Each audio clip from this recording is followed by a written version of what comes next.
Eu sou o Dr. Vander Sardinha, eu sou cirurgião vascular e angiologista, fiz a minha formação no Hospital Público Servidor de São Paulo, Servidor Estadual Público de São Paulo, e fiz mestrado e doutorado na Unifesp, Escola Paulista de Medicina. Fui chefe da disciplina de cirurgia vascular aqui em Londrina durante muitos anos, me aposentei na UEL, e hoje eu sou professor colaborador da UEL. Pediram para eu falar sobre um tema chamado celulite, né? Então, a celulite, na realidade, ela é uma distribuição anormal da gordura. O nome celulite, ele é aplicado erroneamente, e foi consagrado pelo uso, porque na realidade, o nome correto é lipodistrofia ginoide. Existe também a celulite infecciosa. A celulite infecciosa é um processo inflamatório do tecido celular subcutâneo infeccioso, geralmente causado por estafilococos. Então existe uma diferença. Essa é a celulite real, né? Uma infecção causada por uma bactéria no tecido celular subcutâneo. Uma coisa interessante que, no caso das lipodistrofias, é que nós temos, nessas doenças, nós temos tanto um excesso de depósito de gordura, como também nós temos uma falta de deposição de gordura em alguns locais. A lipodistrofia ginoide ou celulite, né, ela comete predominantemente mulheres. Isso é devido a dois fatores principais, né? Primeiro, anatomicamente, o tecido celular subcutâneo das mulheres tem fibras colágenas que ancoram a pele à fáscia superficial de maneira perpendicular. Tá? Nos homens, essa ancoragem ela é no sentido perpendicular. Então isso favorece que quando há deposição de gordura entre essas traves, apareça aquele aspecto em casca de laranja como aparece nas mulheres. E nos homens, mesmo que aumente a deposição de gordura, não aparece esse aspecto em casca de laranja, com aqueles nódulos na pele, como aparece nas mulheres. Além disso, né, um outro fator predisponente são os estrogênios que começam a aumentar os seus níveis no período que a mulher entra na puberdade. E isso vai até os seus 45 anos, né, onde existe a maior incidência de celulite, né? Hoje em dia, a gente também tem que diferenciar a celulite de uma doença chamada lipedema. O lipedema está havendo uma procura muito grande nos consultórios dos cirurgiões vasculares, que também é um depósito de gordura, que acomete principalmente os membros inferiores, do joelho para baixo, e os membros superiores também. Diferente da celulite tradicional, da lipodistrofia ginoide, o lipedema ele não está associado com um depósito de gordura em outros locais do corpo, como no abdômen, na região glútea, e não está associado com aumento de peso. Tá? O lipedema ele é essencialmente hereditário, né? É congênito. Existem alguns trabalhos recentes demonstrando que ele tem uma incidência muito grande em alguns tipos de genes deletérios, né? Foi feita uma pesquisa na Itália e nos Estados Unidos, em que pegaram pacientes com lipedema e analisaram algumas alterações genéticas em mais de 300 tipos de genes. E conseguiram, em torno de 30 modificações nesses genes, em 7 genes, que são relacionados ao aparecimento do lipedema. Então, por isso que é muito difícil a gente fazer um tratamento, porque na realidade é uma predisposição genética, tanto para a celulite quanto para o lipedema. Então é bom a gente ter essa diferença, né, entre o lipedema, a celulite e uma outra doença, que é o linfedema, que também causa um edema nos membros inferiores. Esse linfedema, ele geralmente não é bilateral, como o lipedema, né? E ele acomete geralmente mais um membro do que o outro, e ele é causado por uma disfunção dos vasos linfáticos, que pode ser congênita ou pode ser adquirida. As congênitas, existem os linfedemas primários e os linfedemas primários tardios, né, que aparecem um pouco mais tarde, mas eles geralmente não acometem os dois membros, um membro é mais acometido do que o outro, e existem algumas diferenças clínicas importantes que dá para fazer a diferenciação somente com base clínica, né?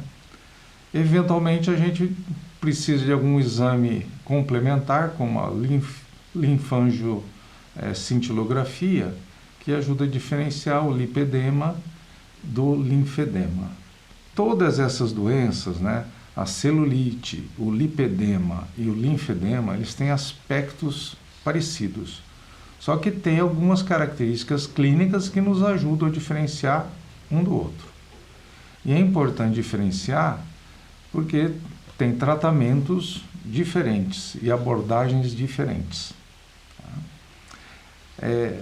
No caso da celulite, a gente sempre fala que existem fases, né? Tem uma fase inicial, uma fase intermediária e uma fase mais tardia, onde a pele já adquire aquele aspecto em casca de laranja.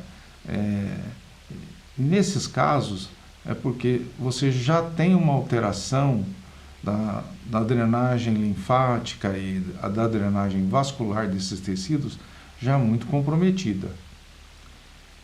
O ideal sempre é tratar essas doenças no início, né? A celulite, que é a lipodistrofia ginoide, ela acomete quase que 95% das mulheres. Então a gente não considera ela uma doença, e sim uma predisposição a ter ou não a celulite. Ela tem vários graus, né? E o importante sempre é a prevenção. E a outra coisa, a gente tem alterações genéticas, e o gatilho sempre é o estrogênio, né? Que é o hormônio feminino. O estrogênio, ele aumenta a produção de gordura e diminui a ação lipolítica. Por isso que ocorre o acúmulo de gordura em alguns locais preferenciais nas mulheres, né? O lipedema, ele também tem alterações genéticas e, como eu já comentei, vários genes estão envolvidos no aparecimento do lipedema. Tá?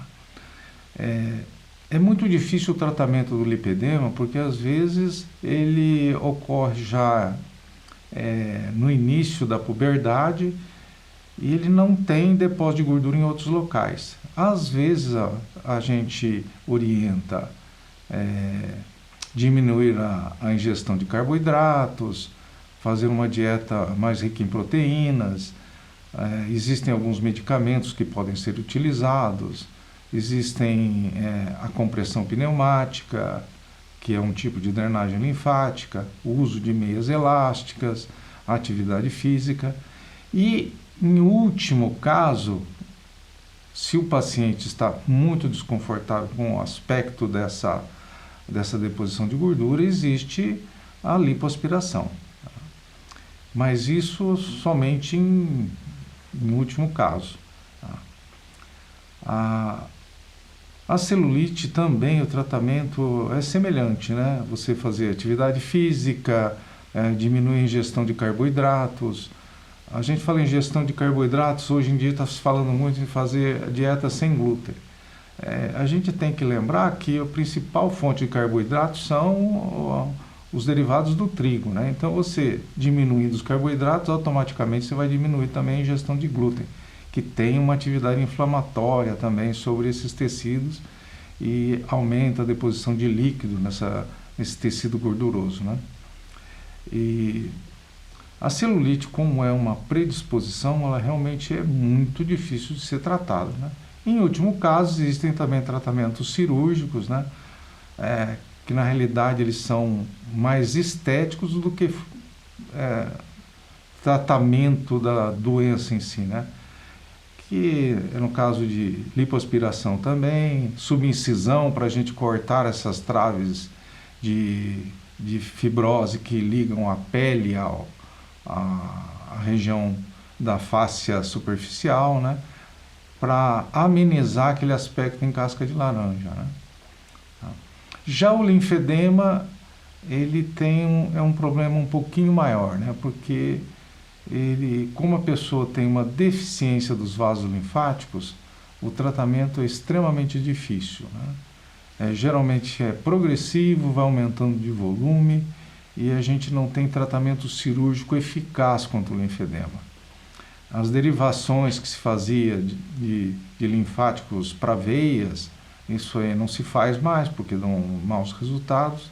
E a única coisa que se faz quando o membro tem um aumento de volume muito grande é você fazer a retirada cirúrgica desse excesso de tecido que tem no membro.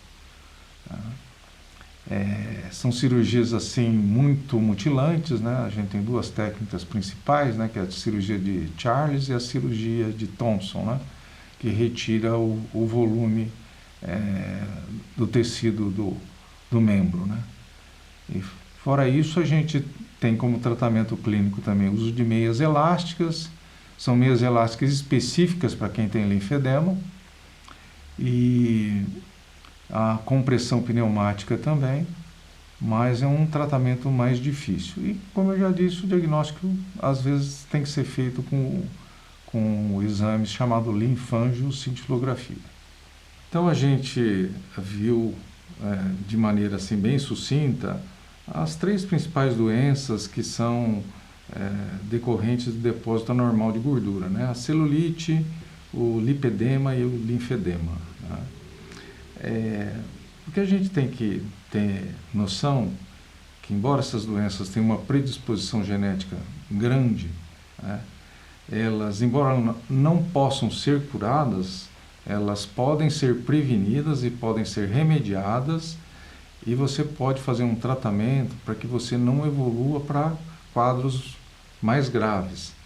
Então, sempre que você começar a ter um problema desses, procure o seu médico para instituir o tratamento mais adequado para cada caso.